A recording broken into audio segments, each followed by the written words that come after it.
My dad, 54, and my best friend, 20 female, let's call her Sophie, have been acting suspiciously for quite a long time. I've always sensed the little tension between them that sparks up whenever she comes over, with my dad finding ridiculous excuses to leave the room or house, and her getting all awkward. I always attributed it to them being introverted. I know this is not enough reason to suspect that something's going on, but things have been playing out weirdly since then. Sophie and I became friends 6 years ago and have been close ever since. She's almost as close as family and helped me get through 2019 when my parents divorced. My younger brother, 19, and I have lived with Dad since the divorce. Sophie and I used to hang out at least 5 to 6 times a week, but lately, it's come down to us hanging out only twice a week, Uni being the reason behind it, and I respect that, hence I didn't pry any further. Returning to the topic, the last time we hung out, it was her place, and we were getting down to our PJs after an engagement party we'd attended. The plan was to catch up on our skipped movie nights for the past 2 months. So she was taking a shower while I sat in my PJs on her bed, and that's when I noticed a bracelet on her nightstand. I found it to be really pretty, but by the time she returned, I'd already long forgotten about it. Fast forward to 3 days ago, my dad and I were tracking the shipment details of my aunt's birthday gift when a very familiar bracelet caught my eye in the past orders list. Amazon has it, and I immediately recognized it as the one I'd seen on Sophie's nightstand, or at least it was completely identical to it.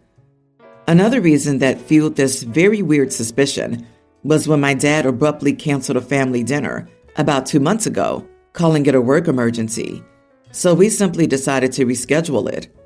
Having no other plans, I called up Sophie at around 7 p.m., only for it to be answered on the first ring. I didn't even get to say the first word when she, almost breathlessly, asked me about my day, and I do tell her about the canceled dinner and ask her about her plans, which she declines by saying she had to meet up with her mom that same day at around 8. And then something weirder happens. I hear Elton John's Tiny Dancer, my dad's ringtone, play in the background, followed by an abrupt silence.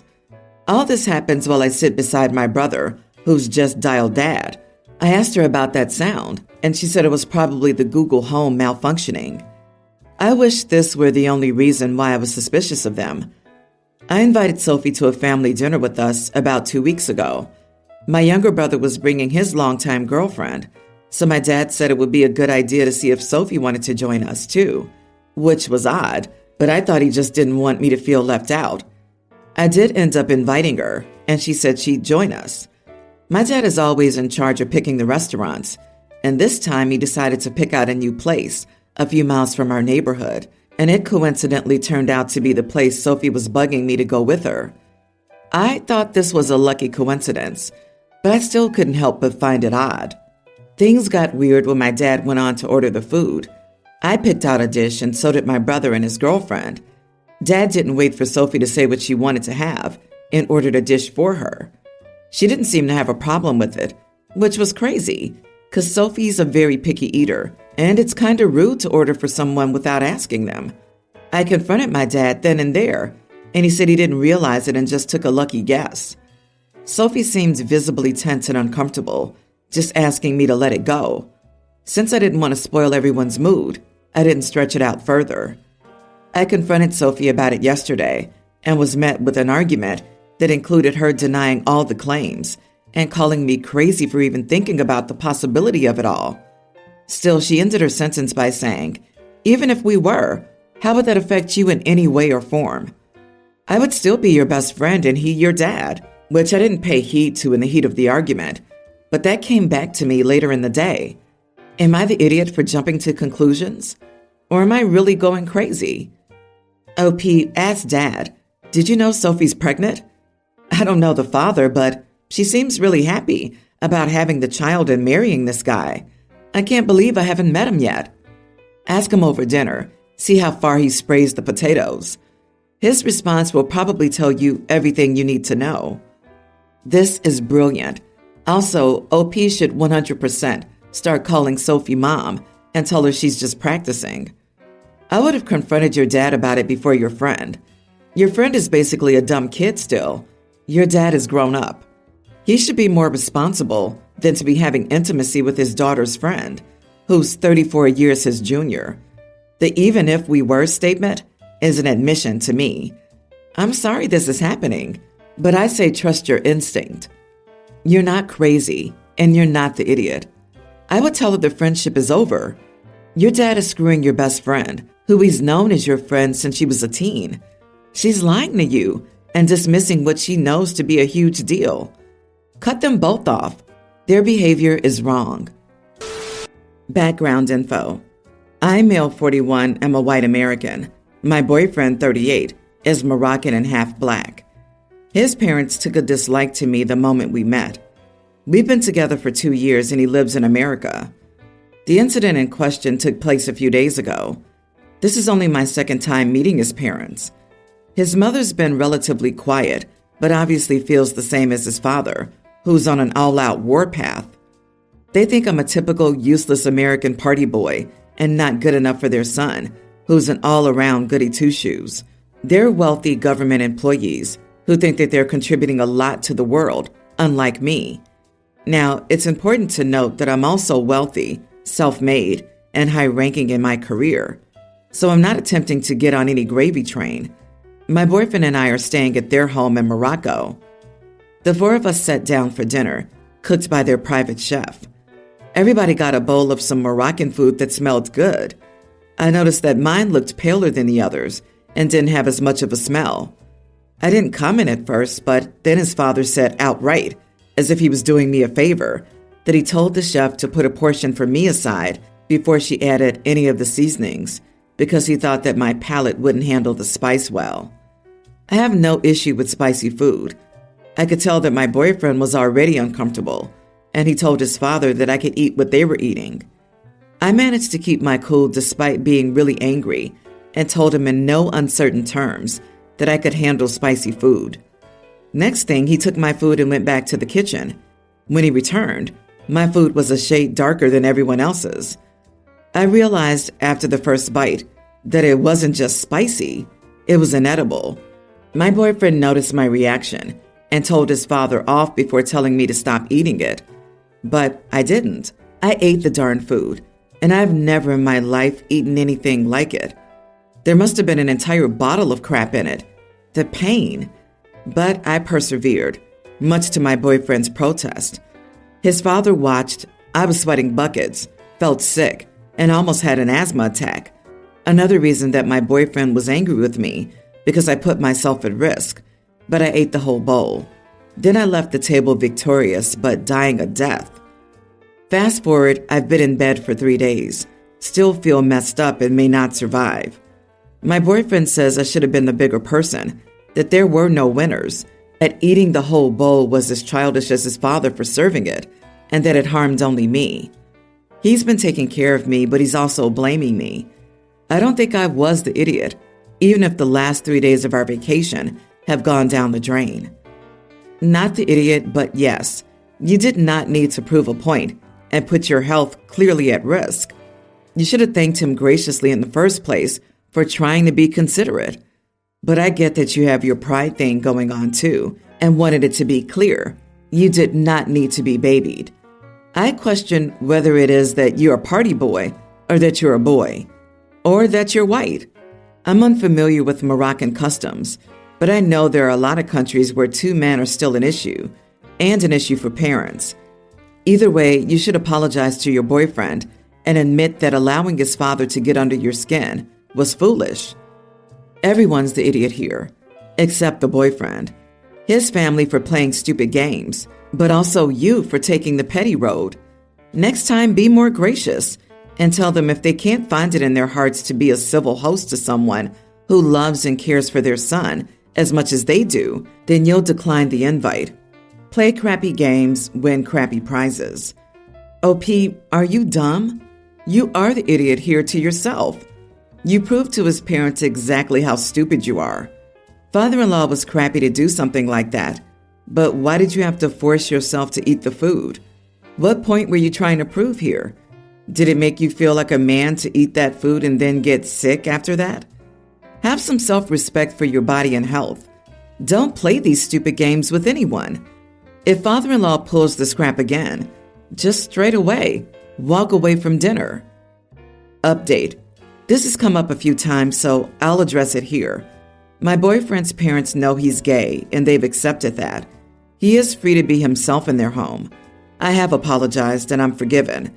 I punished myself enough for his liking, but he agrees that his father is an idiot, and he could stand up for me more. I'm out now. I appreciate the responses and the laughs. I, 30 male, have been married to my wife, Naomi, 29 female, for 3 years, but we've been together for over 10 years, and we're expecting our first child together. Naomi is currently 6.5 months pregnant, and I'm not going to lie, but our pregnancy is considered high risk, and our doctor advised her to avoid any stressful situations because of it. About 6 months ago, my sister, Kate, 38 female, bought a newly built house with her husband, Bob, 40 male, so they can accommodate all my nephews, nearly adult male, teen female, pre-tween female, and toddler twins. Their house has 6 bedrooms, and an extra bedroom is used as Bob's hobby room. Bob is very into insects and spiders, so he has a few tarantulas, cockroaches, etc. Now to the issue. The latest survey has discovered that Kate's house is unsafe to live in due to construction issues. I don't know why it hasn't been picked up earlier. Still, they have nowhere to live and have started a legal battle against the company responsible for building the house to get their money back. Currently, they cannot afford to buy another house or rent, as prices for the places to rent are way too high in their area. Due to this, my sisters asked me if they can temporarily move in with Naomi and me, since Naomi inherited a large house from her parents. It is an older Victorian house that still requires a lot of work. So far, we've only replaced all the windows to keep the warmth in. The house has enough space for my sister and her family. I said they could move in with us as long as they don't bring their tarantulas and other insects with them, as my wife is terrified of spiders, to the point of passing out or having a severe panic attack, and Bob has them escaping frequently. Bob refused. This resulted in a massive argument where I was called an idiot for not providing my sister and her family with accommodation at the time of need over some spiders. Am I the idiot here? Excuse me? You are providing your sister and her family with accommodation at the time of need. Her hubby is refusing those accommodations over some spiders. Not the idiot. If Bob's priority is his cockroaches and not his kids, that's on him. Tell your sister that she and her kids can still move in if they want, and Bob can sort him and his bugs out on his own. It is absolutely fine to have boundaries and rules when you help someone like this. Well, I guess they must not be that desperate if old Bob refuses to rehome his pets. They have choices. Bob lives in his car with his insects, or they all live in a car with his insects, or they convince someone else to be kind enough to take in a family of 7, plus an insect collection. I wish them luck with this one. I understand that pets are important, but so is family. His pets don't take precedence over your wife. OP is a saint to even consider taking in that many people, even without the pets. Good for you for prioritizing your wife. Most people fear spiders and tarantulas. If they're known for letting the insects escape, your sweet wife would be beside herself and probably never sleep again, especially once your baby arrives. Aside from the insects, I'm shocked at your over-the-top generosity in welcoming 7 people into your home while also expecting a new baby. Plus, insurance typically covers a rental or hotel when things like this happen, so I wonder why you're expected to house them all. You've dodged a bullet here. Shut down the conversation ASAP and consider revoking the offer. Sorry, not sorry for them. I will cut right to the chase. We had a baby a few months ago. If I'm lucky, I'll get 3 to 4 hours of sleep a night collectively. He's never up at night with the baby because I breastfeed. I'm okay with this. However, he doesn't understand why I'm so tired, and he'll plan crap the next day and expect me to be my best self, like inviting his family over, for instance, despite me being exhausted and not wanting to entertain. He doesn't see the issue. I'm tired of communicating the problem, as I've done so multiple times, and it goes nowhere. So the night before last, I had gotten no sleep. The baby was up until 4 a.m., and then the doorbell woke me up at 8 a.m. He invited his mother and niece over. They left well after 3 p.m. I was angry, exhausted, etc. Last night, I decided I would show him how it feels versus tell him to see if he got the hint. I didn't tell him my plans.